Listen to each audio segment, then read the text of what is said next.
G'day guys, Dean here from Blog for the Blood God, and I've got a little bit of a different video for you today. I had my good friend Dalton from the Risky Rollers channel over for drinks the other night, and we got stuck into a really interesting debate about the new balanced data slate and some of the more broader ideas around balancing Warhammer 40k. He had some very different opinions than me, so what I wanted to do today was talk about his opinions and try and give him the best representation possible, and then talk about my counterpoints to his opinions, and then continue the conversation with you in the comments below. So with that being said, let's just jump straight into the episode. Blog for the Blood God.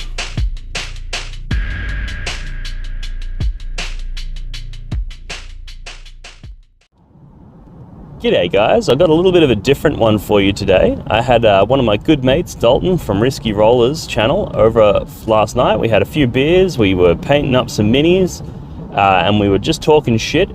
And as you would expect at this time, the balanced data slate came up, and we actually got into a little bit of a debate about this balanced data slate. So what I want to do today is do my best to represent both sides of that debate as accurately and fairly as possible, bearing in mind that we were having drinks, so my memory is going to be patchy at best. But yeah, I want to sort of bring up the points that Dalton raised, bring up the points that I raised, and then have a conversation with you guys in the comments below about this topic. And also, if you enjoy this sort of conversation and you would like me to try and get Dalton on and have the conversation in a podcast style format, let me know, because he's definitely keen for that sort of thing as well. So if this is a topic that you find interesting and you'd like to see us deep dive it a little bit more, then absolutely let me know in the comments and we'll get that conversation going. But basically the great debate that we had, which was a very respectful, very interesting and very deep debate, it was all about who should be the priority when it comes to balancing 40k. Should GW be prioritizing tournaments and looking at tournament results and tournament representation and win rates and all of those things? Or should they be focusing on the casual players, those players that, you know, have a couple games a month against their, you know, their gaming club or like local Games Workshop stores? Should they be balancing with those as a priority? And basically the way that this would practically differ is that if they're balancing for the competitive players, they'll be looking almost exclusively at tournament results and tournament representation and trying to make that as well distributed as possible, right? That's the argument for prioritized tournament results. Whereas if they go for the casual player route, well, then they're going to do things like remove the feels bad style stratagems from the game. They're going to do things like, you know, make Space Marines more powerful because that's often people's first army, which means they're going to be bad with it because they're inexperienced. So making that starter army really strong so that when they go into their mates' Tyranids, the Tyranids might not be as powerful as the Space Marines, but that's okay because the Tyranid player is probably a more experienced player, so you end up with a more balanced game.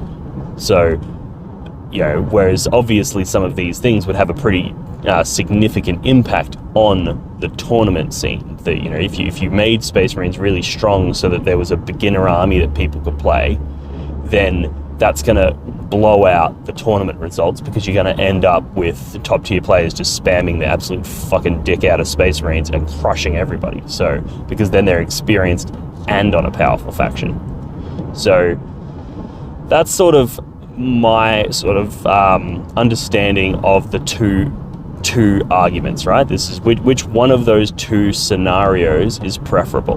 Now, it's entirely possible that Dalton has a different interpretation of the casual player scenario, and it's entirely possible that he has different sort of premises. So maybe I will get him on for that podcast style conversation, but that's my sort of general understanding of the arguments. And his arguments he had some really fucking good arguments for why we should be prioritizing the casual players. One of them was that if you prioritize casual gaming and balance that, you'll often necessarily also simultaneously balance the competitive scene.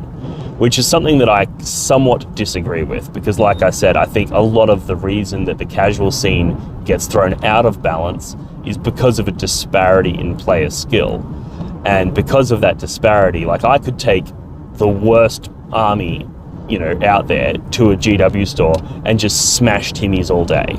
And if I did that, then you'd have all these Timmies going, oh my God, fucking, Dean bought his, Imperial Guard, and they just kept blowing me up with all of his tanks. These tanks are OP, they're busted, they need to be nerfed. And it's like, well, no, because if you're a competent player and you have a decent list, you'll realize how easy it is to deal with those, So prioritizing the balance in a, in that casual setting, I actually don't agree that it will create balance in the tournaments as well. But either way, that was one of his points, which you can agree with or disagree with. That's fine.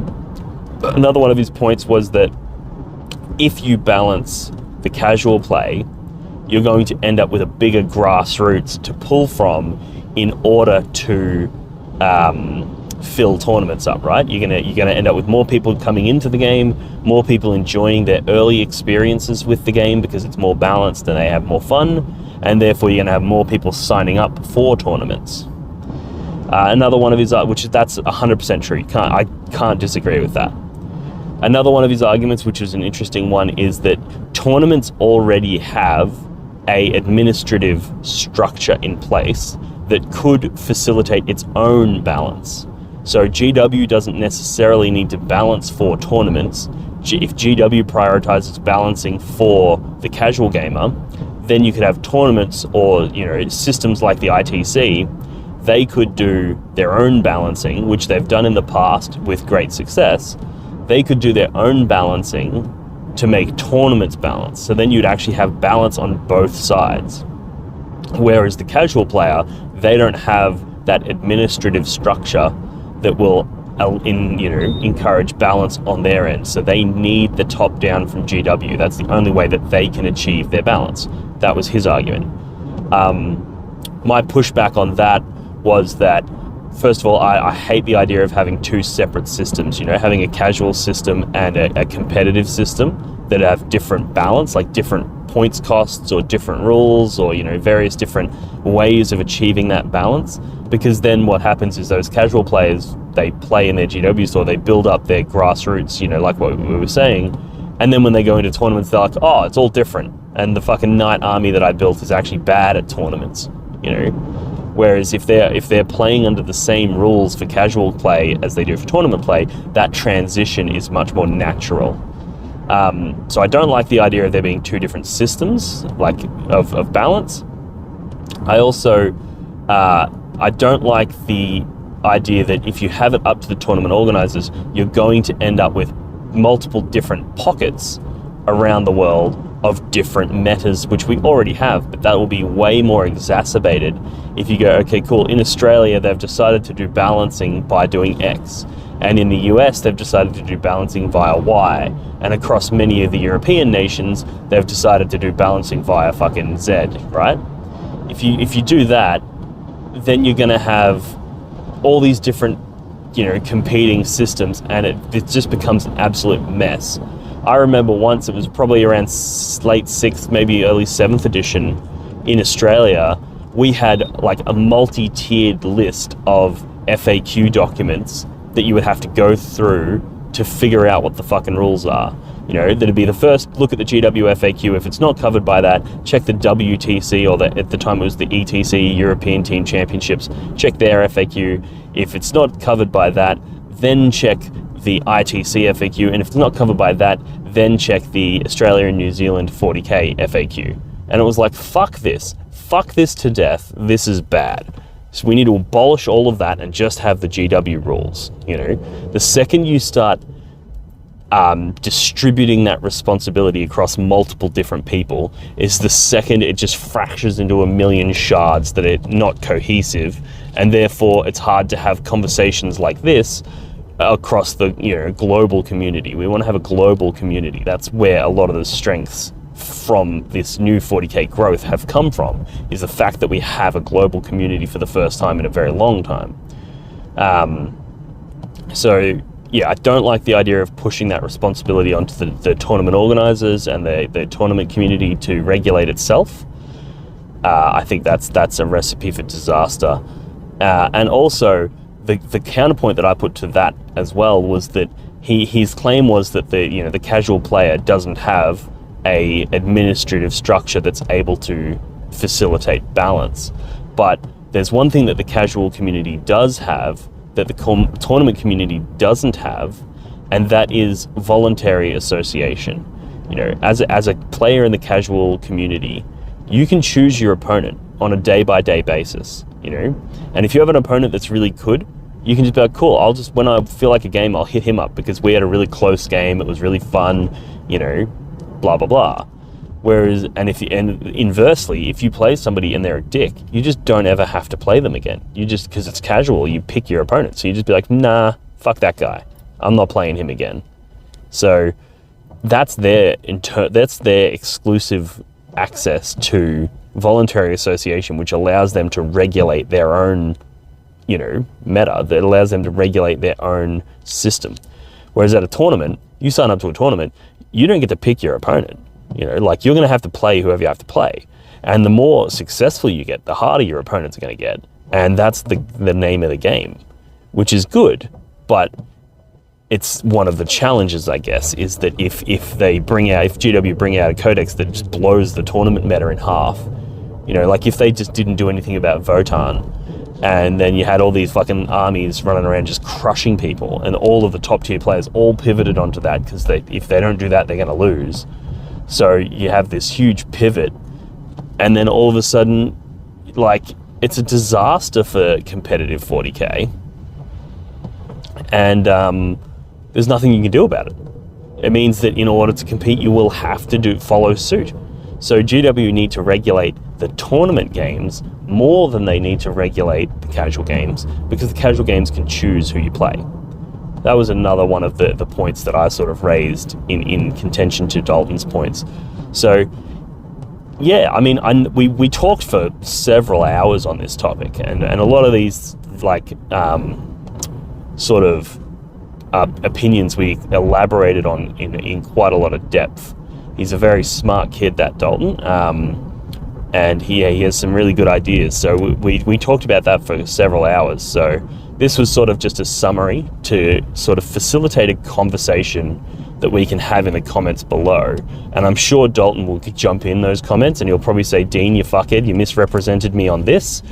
That's probably going to happen because like I said, we were drinking and I'm sort of just trying to remember it now on the drive to work the next day and sort of do my best to represent his opinions accurately. And I think I've done that. But yeah, let me know what you guys think. Let's get a conversation going in the comments below. Do you think that GW should be prioritizing the tournament scene when trying to balance the game and make sure that the tournament has the best representation of multiple different factions, multiple different units within those factions represented at tournaments, and all factions achieving, that 45 to 55% win rate, those sorts of things? Or do you think that GW should be prioritizing the casual players by making the game balanced in a way that makes it accessible to them, and also, does the things like removing the gotcha moments so that, like before we finish off, I just want to touch on the gotcha moments because I know that's a very contentious issue. And first off, I 100% agree that gotcha moments are a feels bad moment, right? But losing is a feels bad moment. And there's lots of feels bad. Rolling a 1 on your armor save when you've got a 2 up, and that's a feels bad moment. So there's lots of that, and you'll never remove that from the game. So trying to is obviously you're gonna fail. Obviously, you can try to remove some and try to minimize the feels bad moments, but you'll never get rid of it entirely because it's a fucking competitive game, and that's the nature of the game. Especially a game that involves as much luck and as much dice play as 40k does. So, but the thing that those gotcha moments do that is a positive is they reward players who have developed a skill which is knowing what your army does and knowing what your opponent's army does, knowing what your army can do and what your opponent's army can do, and then building a game plan around that. So if you deep strike down next to somebody and they go, Auspex scan, you could be like, fuck, that's a gotcha moment. Fuck, I wish Auspex scan wasn't in the game, because now I feel bad because I've made a mistake and I've lost a unit, right? But, Auspex scan's been around since fucking forever. You should know by now that Auspex scan is a thing. And if you now lose that unit, well, that's because you misplayed. And your opponent should be rewarded for the fact that you misplayed and he didn't. That's a rewarding situation for player skill. And ultimately, a tournament should be about rewarding player skill. It shouldn't be about rewarding, that's why the people who claim that it's, pay to win, for example, it's like, no. It's rewarding player skill. So those gotcha moments, I 100% agree, they feel bad, and I fucking hate it when my opponent pulls one of those style gotchas on me. But I think they're good for the tournament scene, because it actually allows players to flex their knowledge of the game and weaponize their knowledge of the game to generate wins. And that's, if you're talking about a warfare, if you're able to weaponize knowledge in order to win a war, then fucking do it. Like, it's a war. It's Warhammer, right? So being able to encourage that sort of thing is actually almost a good thing. So, and that's why I worry, because if you want to make it so that you take on board all of the feedback from casual gamers and include and prioritize that feedback when you're determining game balance, one of the things that's going to go first is they're going to remove gotchas, because casual players fucking hate them, because casual players don't commit the time and the resources to preparing for those gotcha moments. So, and that's completely understandable. I'm not saying that they should. That's their fucking, their decision. But those casual players that aren't preparing for gotcha moments, well, they need to make sure that they're playing against an opponent that's not going to weaponize gotcha moments. And because they can choose their opponents whenever they want, then they can do that. And they can even say, they might put it in a community page, hey, looking for someone to play a game on Tuesday, looking for a real casual game. I'm not a competitive player, so blah, blah, blah. And now you're most likely going to find somebody who's going to agree to play with you on those terms, and they're not going to use gotcha moments against you. They might even warn you that they have the gotcha moments so that you then learn. Whereas if you try and prioritize the casual players, you're going to end up removing the gotcha moments from the game, which is going to remove a lot of the excitement from the game. Because for every feels bad moment that you have, this is another thing that I think people need to understand. Is for every feels bad moment that you have, every time that you're like, fuck, that sucked, your opponent is going, fuck yeah, that was awesome, right? Because a lot of 40k, especially on a competitive level, it is actually almost a zero-sum game. Every time you roll a 1 for your armor save and die, when you should have survived, based off maths, and you're like, fuck, that sucked. Your opponent's going, wow, I just killed something that was a 1 in 6 chance of me killing it, that feels amazing. So trying to remove those things from the game is just going to flatten the game and make it, almost more chess-like. And it's like, I don't necessarily think that that's the direction 40k should head. I like the idea of 40k being exciting and big moments and big swings and, that's exciting to me. Those moments when you're playing a game and you're down and your opponent's had a really oppressive first turn, they're kicking your ass, but then they fuck up and you catch them out of position. Maybe they deep strike their unit and forget that you have Auspex scan, to keep hammering on that example. And you're like, oh shit. So then you Auspex scan their Zephyrim, you kill that unit in their turn, and then your unit's still alive. So then in your turn, you move up and you kill something else because they haven't positioned to have a second unit able to charge you or something like that. Now you've just flipped that game. You've gone from losing to winning convincingly. That's so exciting to see happen, And it's inversely when you're the Sisters of Battle player in this example, where you've dropped your Zephyrim in, you forgot he had Auspex scan, his aggressors just go and blow your fucking Zephyrim off the board, and you're like, fuck, now I've lost. That's soul crushing. That's devastating. But that's war. That's what war is. If you don't want to play a a competitive sort of killing, exciting game, well then don't.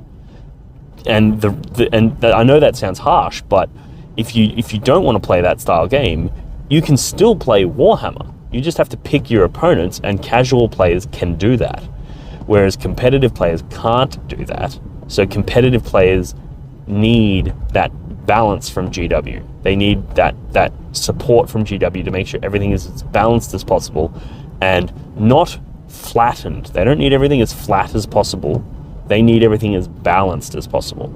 And I think that the metrics that they should be going by is tournament win rates, tournament representation, and tournament and like unit representation. So faction representation and unit representation. If they look at it and they're like, wow, and this is why I think GW should be buying Battlescribe and then just stealing all of that data of every fucking list that everybody plays. Even like when I'm going to a tournament, I'll often have like 10 lists in my Battlescribe but I can only submit one. But if GW took all of that data, they would then be able to go, wow, in the last 24 months, Dean, who's the top ranked Chaos Space Marine player in the world, hasn't written a single list with a Mauler Fiend in it.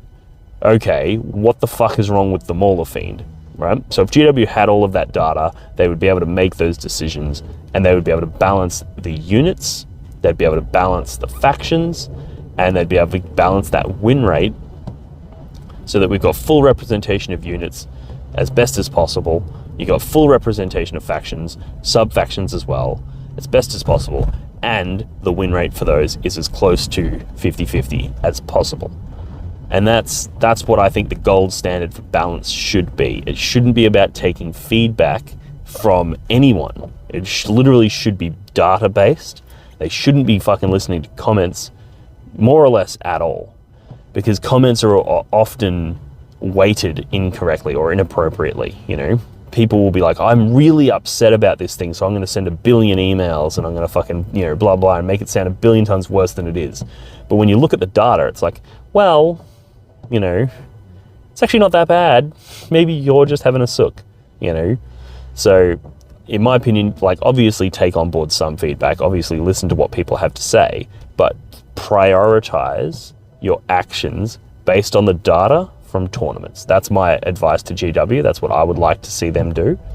And then my advice to the casual players out there is use the superpower that you have, which is voluntary association, to just make friends that are playing on the same level as you, whether that be competitively, whether that be really super casually. Maybe you want to play open play, maybe you want to play with the Tempest cards, maybe you want to play fucking, Apocalypse games where you both bring 5,000 point armies. Like, you have voluntary association. You can do any of those things at any time.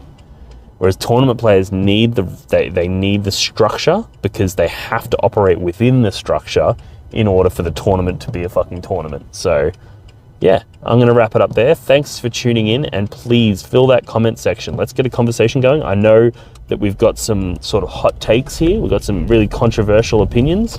So I'd love to know what you guys think. And let me know if you want me to get Dalton from Risky Rollers on the channel, and we'll have this conversation. We'll hash it out. Or maybe we can get him to do a reaction video. That could be fun. That's something that YouTube does. I don't fucking know. Either way, let me know what you guys think. Thanks for tuning in, and I'll talk to you guys in the next one. Cheers. Alrighty guys, I hope you enjoyed that episode. It was a fantastic conversation that I had with Dalton. I had a ton of fun, so I really wanted to share that with you. But if you'd like to see more, let me know in the comments below. And if you want to see Dalton get on the channel and we can have a further deeper conversation about it, let me know. Or if you'd like me to try and pressure Dalton to do a reaction video to this where he can break down his ideas and try and attack my opinions, and we can sort of get a back and forth going. Let me know what you guys would be interested in. We'll see what happens, and if this is something that takes off, maybe this is some kind of content that I could do on a more regular basis of sharing these sorts of ideas. So with that being said, I'll leave it there, and thanks for tuning in.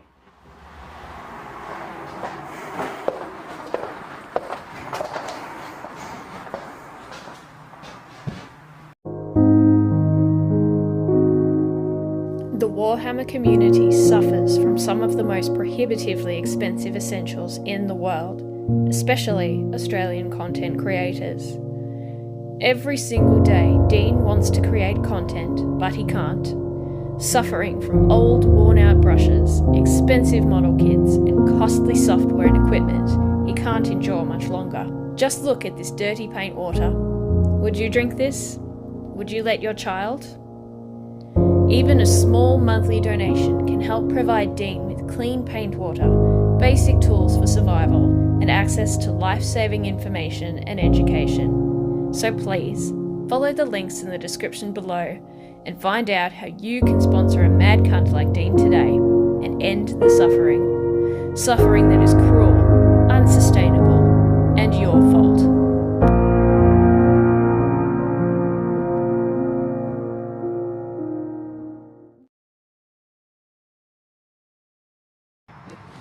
Do your objective markers ever get lost behind terrain or other models and become difficult to see?